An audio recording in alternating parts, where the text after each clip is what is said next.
Hello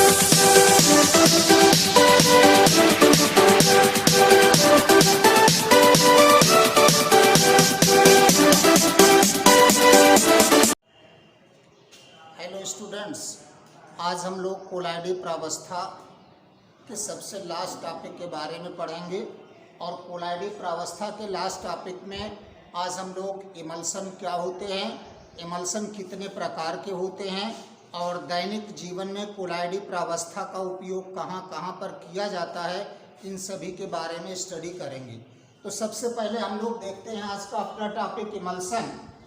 जैसा कि हम लोग पहले से भी जानते हैं कि कोलाइडी प्रावस्था में दो प्रकार की प्रावस्थाएं उपस्थित होती हैं। पहली होती है जिसे हम कहते हैं परिक्षिप्त प्रावस्था, और दूसरा है जिसको हम कहते हैं परिक्षेपण माध्यम।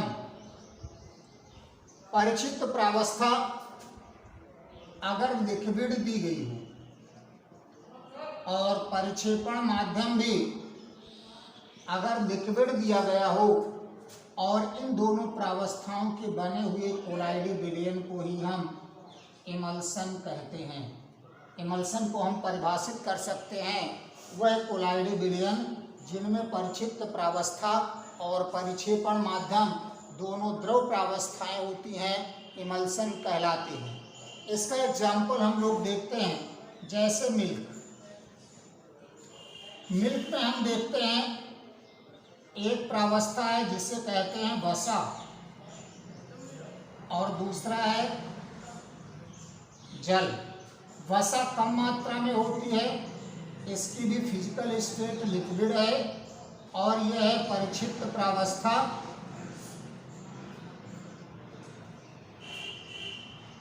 जबकि जल भी भौतिक अवस्था लिक्विड ही है, और यह है परिक्षेपण माध्यम। तो मिल्क में वसा जो परिक्षिप्त प्रावस्था है अर्थात कम मात्रा में होती है, ये भी लिक्विड फेज में है। जल परिक्षेपण माध्यम में है, ये भी लिक्विड फेज में है। दोनों इस कंडीशन में लिक्विड फेज में ही पाई जाती हैं, इसलिए मिल्क जो है वो एक प्रकार का इमल्सन होता है। अगर हम इमल्सन को क्लासिफाई करते हैं तो इमल्सन को दो वर्गों में विभाजित किया जाता है। एक होता है जिसे हम कहते हैं oil in water type emulsion. Oil in water type emulsion जिसमें परिक्षिप्त प्रावस्था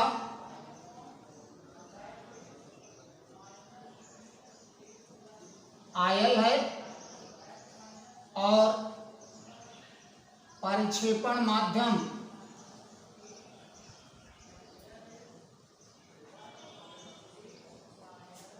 वाटर होता है। और दूसरा इमल्सन होता है जिसको हम कहते हैं water in oil type emulsion.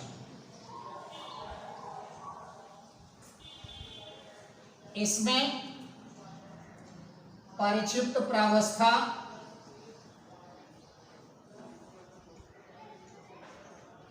Water है और परिक्षेपण माध्यम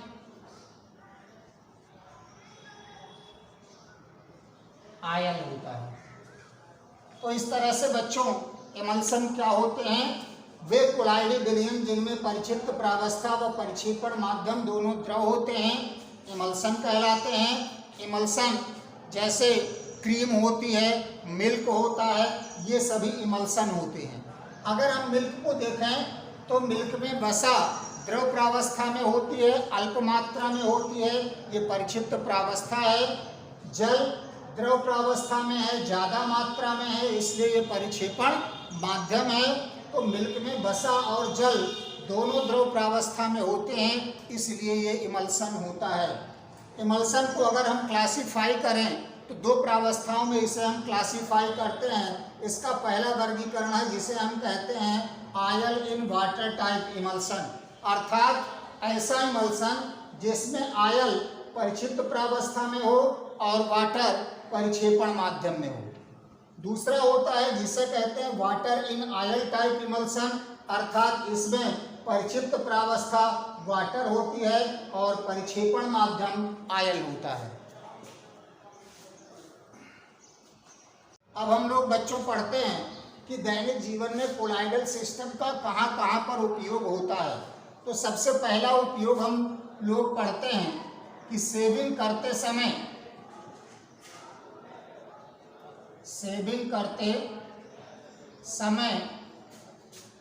कट जाने पर रक्त को रोकने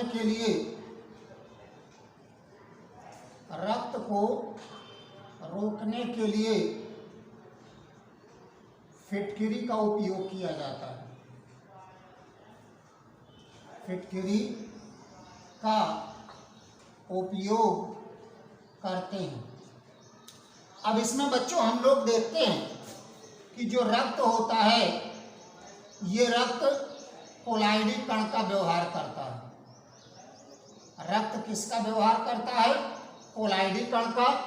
और जो फिटकिरी हम मिलाते हैं ये फिटकिरी वैद्युत अपघट्ट का कार्य करती है। अब आपको पता है कि कोलाइडी कण आवेशित हैं और इसमें जैसे ही हमने मिलाया वैद्युत अपघट्ट, इसका हो जाता है स्कंदन, थक्का बन जाता है, इसलिए रक्त का बहना अपने आप रुक जाता है। इसका दूसरा उपयोग है जल के शोधन में। जब जल का शोधन किया जाता है तो जल में जो गंदगी होती है ये कोलाइडी कण है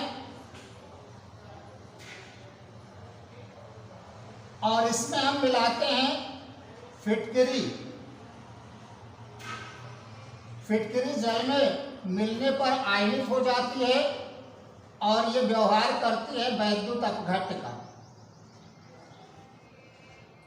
जैसे ये दोनों आपस में मिलते हैं इनका हो जाता है स्कंदन और अवक्षेपित पदार्थ या स्कंदित पदार्थ तली में बैठ जाता है और जल शुद्ध हो जाता है।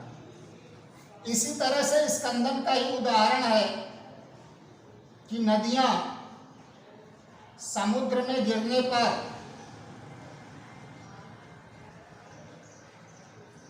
डेल्टा बनाती हैं। नदियां समुद्र में गिरने पर डेल्टा बनाती हैं। ये भी बेटा स्कंदन का ही उदाहरण होता है। जो समुद्री जल होता है वो खारा होता है, उसमें प्रचुर मात्रा में वैद्युत अपघट्ट पदार्थ उपस्थित होते हैं और नदियों के द्वारा ले जाई गई जो गंदगी होती है वो सभी कोलाइडी कण होते हैं। जैसे ही कोलाइडी कण समुद्र में गिरते हैं उसमें उपस्थित वैद्युत अपघट्ट के द्वारा इनका स्कंदन हो जाता है और स्कंदित पदार्थ धीरे धीरे तली में इकट्ठा होकर के ढेर में परिवर्तित हो जाता है। इसी को हम डेल्टा कहते हैं। तो इस तरह से बच्चों हम लोगों ने देखा कि दैनिक जीवन में कुछ स्थानों पर हम कोलाइडल प्रावस्था का उपयोग करते हैं।